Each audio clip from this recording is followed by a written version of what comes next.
I thought it would be fun to mention that while I'm from Texas, I'm on a work trip and I just so happen to be in Beverly Hills, and I'm only a few blocks away from the Beverly Hills High School swim gym that's featured Oh, in the film. So I'm just so tempted to sneak away from my responsibilities today to see it for myself. It's the real deal.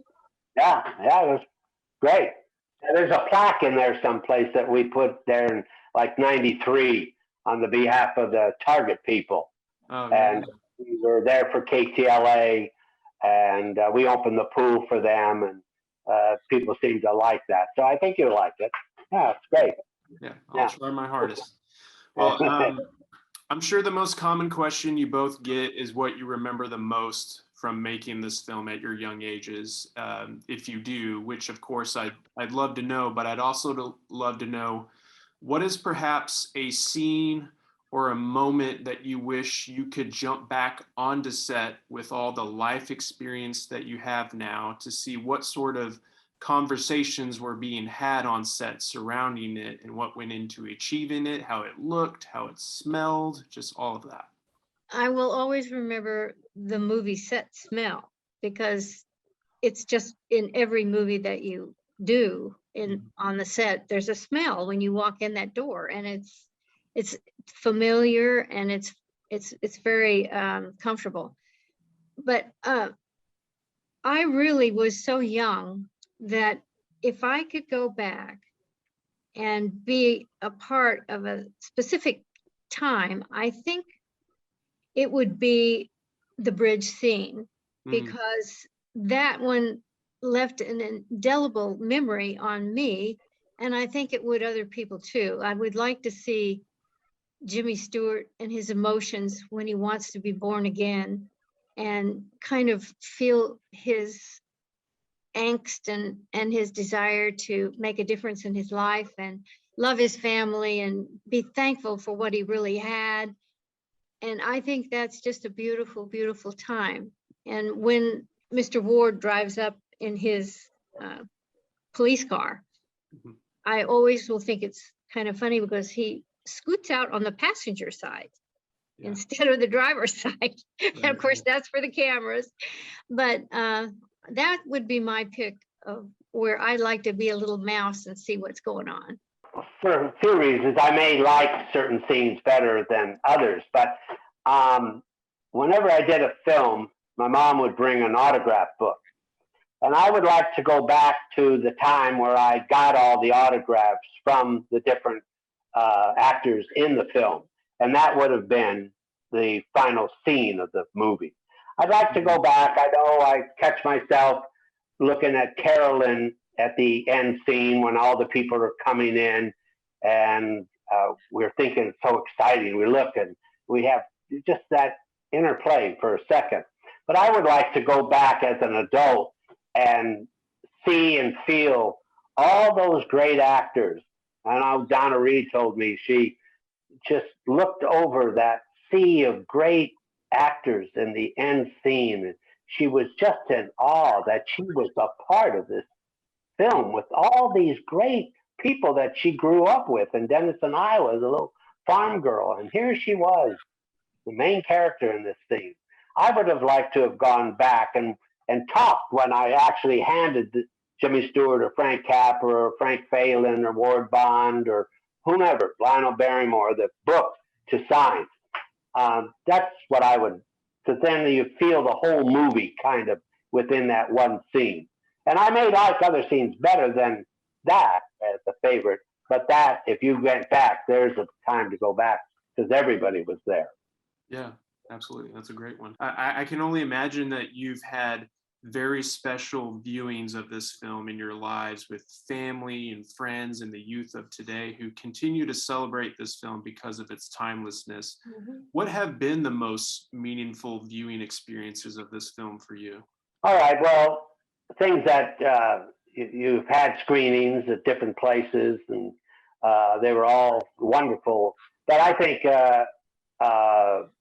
being a member of the Motion Picture Academy for 60 years this year, when all of us got together on the 70th anniversary and saw the film at the Academy with this great audience, over 1,100 people, and being there, it was just important. It was, you knew this was an important moment. This is a time that it just was an incredible feeling for myself, and to share it with my siblings from the movie, and family members that were invited also.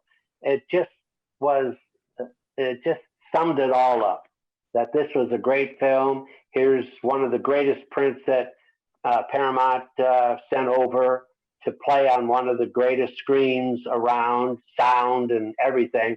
And then they surprised us with, they discovered 9 minutes of the picnic that we had, which was the wrap party.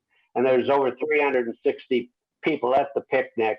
And somebody took film of that, 8mm home movies of it. And they showed it to us that night.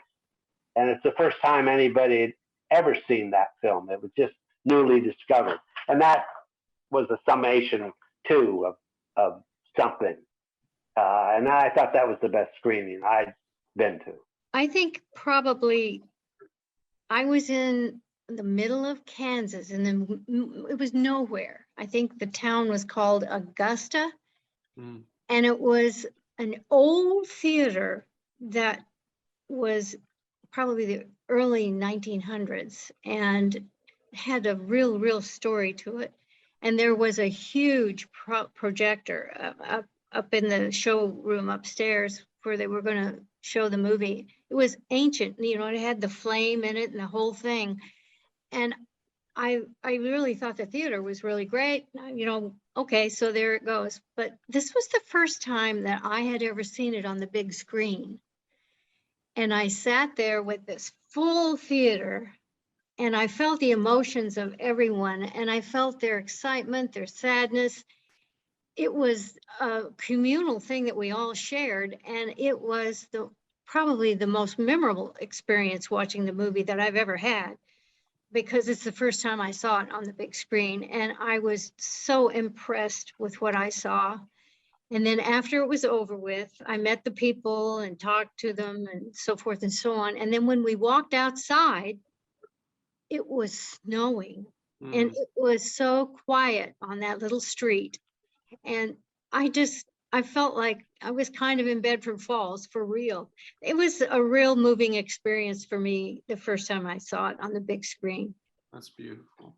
Well, they're about to wrap me, so I wanted to ask one last question.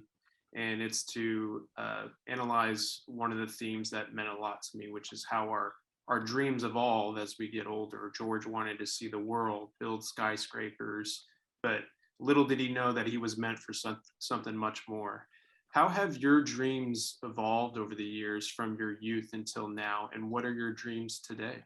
Well, my dreams really, like George's, never came true. Life hit me, and I experienced it and dealt with it. And now I'm in my twilight years, and I really enjoy life. And I feel like the gift given to me through life that has changed my entire thinking. Everything has changed because of that film. It's a Wonderful Life. It touched my life. I've made so many wonderful friends.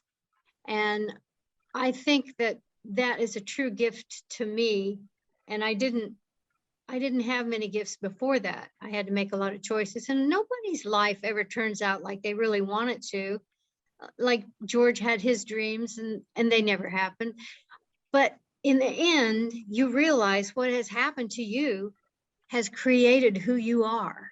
Right. And then that's the gift that you must do the best you can with.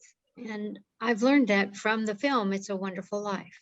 Well, I've been very blessed. I truly have had a wonderful life. I've very successful as a kid actor and a young adult. And then I wanted to try and produce movies.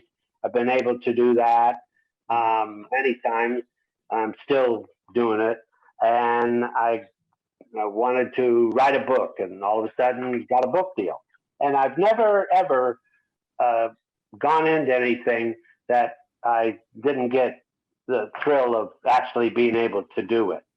to look back and seeing all the things that I was able to be blessed with, I really have no complaints. I've experienced most everything in life. Never got married, but I had a child through family services that I took the responsibility for, and just don't understand why people don't talk more about their kids. Oh, look, what I just thought it was the best thing that ever happened to me is to guide that person for almost 3.5 years. It was a wonderful experience. I've just been very blessed. I have no complaints. Never frustrated. Oh, if I'd only been able to. No, I've always been able to. So I have been lucky, very blessed. You know. I have so many more questions I would love to ask you. I could sit here all day, but again, I'm so appreciative of your time, and I hope you have a great rest of your day. I hope you get out of that hotel and get over to the Beverly Go Hills. to the swimming pool. Yeah, I'm on my way. Yeah. Okay. All right. Merry Yeah. Christmas. Merry Christmas. All the best in the holidays. Merry Christmas! Look, Daddy, teacher says every time a bell rings, an angel gets his wings. That's right. That's right.